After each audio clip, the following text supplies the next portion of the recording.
सुप्रभात बच्चों, आज के ऑनलाइन क्लासेस में मैं अनामिका पांडे आप लोगों का स्वागत करती हूँ। आज हम व्याकरण संबोध के अंतर्गत उपसर्ग भाग 2 का अध्ययन करेंगे। बच्चों, आप पिछले वीडियो को देखकर समझ ही गए होंगे कि उपसर्ग के मेल से किस प्रकार उसके अर्थ में परिवर्तन आ जाते हैं। आज के इस क्लास में हम अंग्रेजी के उपसर्गों, उर्दू फारसी के उपसर्गों व उपसर्ग की तरह प्रयोग में आने वाले संस्कृत के अव्यय का अध्ययन करेंगे। सबसे पहले देखते हैं अंग्रेजी के उपसर्ग। चीफ। चीफ का मतलब होता है मुख्य या प्रमुख। इनसे बनने वाले शब्द हैं चीफ जस्टिस। जस्टिस यानी होता है न्यायाधीश, जिसमें चीफ उपसर्ग जोड़ जाने से भिन्न अर्थ चीफ जस्टिस, जिसका अर्थ होगा प्रमुख न्यायाधीश। इसी प्रकार चीफ मिनिस्टर मुख्यमंत्री, चीफ गेस्ट मुख्य अतिथि। इस प्रकार अंग्रेजी के शब्दों में चीफ शब्दांश जुड़ जाने से उनके अर्थ में परिवर्तन आ जाते हैं। आगे देखते हैं डिप्टी। डिप्टी का अर्थ होता है सहायक, जिनसे बनने वाले शब्द हैं डिप्टी कलेक्टर। जहां कलेक्टर का अर्थ होता है जिलाधीश, वहीं डिप्टी उपसर्ग के मेल होने से डिप्टी कलेक्टर जिलाधीश का सहायक। अगला है डिप्टी कमिश्नर।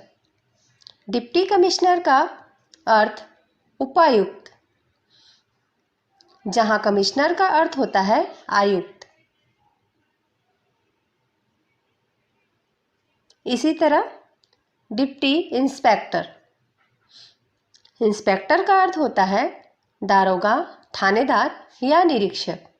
इसी में डिप्टी उपसर्ग के मेल हो जाने से इसका अर्थ हो जाएगा उप निरीक्षक। डिप्टी से बनने वाले शब्द deputy collector, deputy commissioner, deputy inspector. Vice. Vice का अर्थ होता है उप सहायक।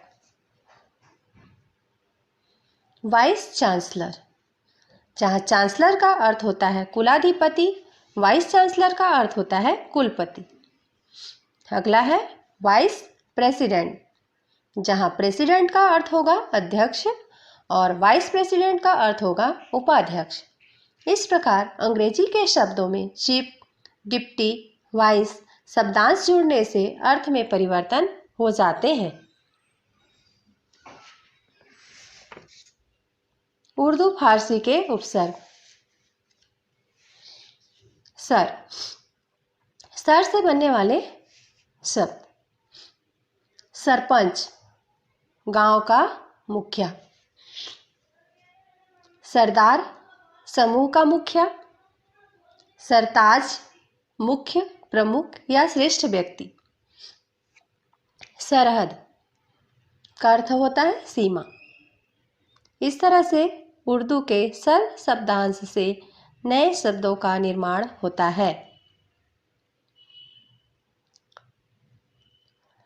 हम का अर्थ होता है साथ, जिसमें हम सफर का अर्थ होगा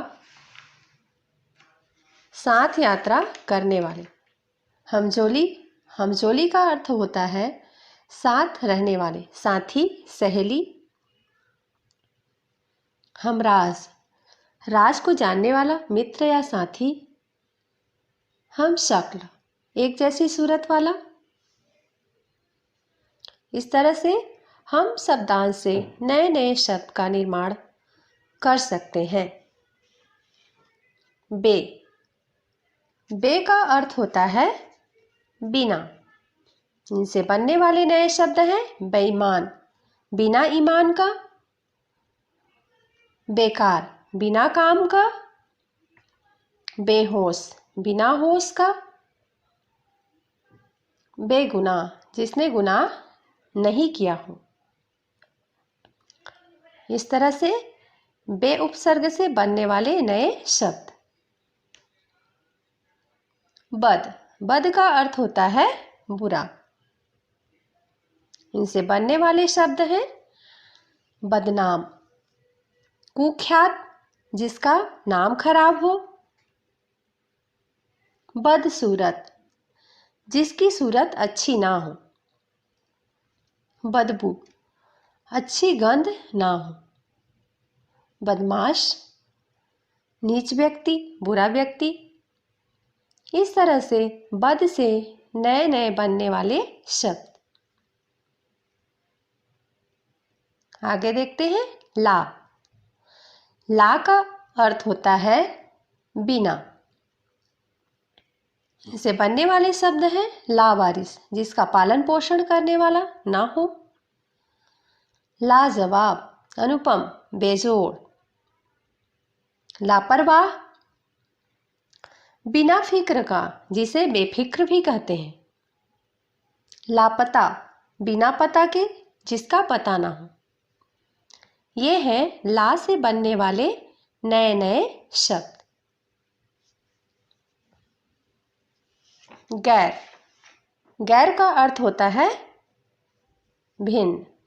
इनसे बनने वाले शब्द हैं गैर हाजिर, गैर कानूनी, गैर सरकारी, गैर मामूली। गैर हाजिर का अर्थ होता है अनुपस्थित। गैर कानूनी का अर्थ होता है जो कानूनी ना हो। गैर सरकारी, जो सरकारी ना हो, भिन्न ना हो। गैर मामूली, नियम से भिन्न। इस प्रकार गैर शब्दांश भिन्न अर्थ को प्रकट करते हैं। उपसर्ग की तरह प्रयोग में आने वाले संस्कृत के अव्यय। इसमें पहला है आत्म। आत्म का अर्थ होता है अपना। आत्म से बनने वाले शब्द हैं आत्मज्ञान, भीतर की जागरूकता। आत्मकथा, स्वयं की कथा, अपने ही जीवन की कथा। आत्मचरित्र, स्वयं के जीवन का चरित्र, अपना चरित्र। आत्मरक्षा, स्वयं की रक्षा। ये है आत्म उपसर्ग से बनने वाले नए शब्द। स्व। स्व का अर्थ होता है निजी या अपना। स्वजन, अपने कुल के लोग। स्वरूप, अपनी आकृति, अपने स्वभाव के। स्वतंत्र, जो दूसरे के अधीन ना हो, अपनी इच्छा के अनुसार काम करने वाला। स्वदेश, अपने देश का, अपने देश से संबंध रखने वाला। ये हैं स्व से बनने वाले नए शब्द।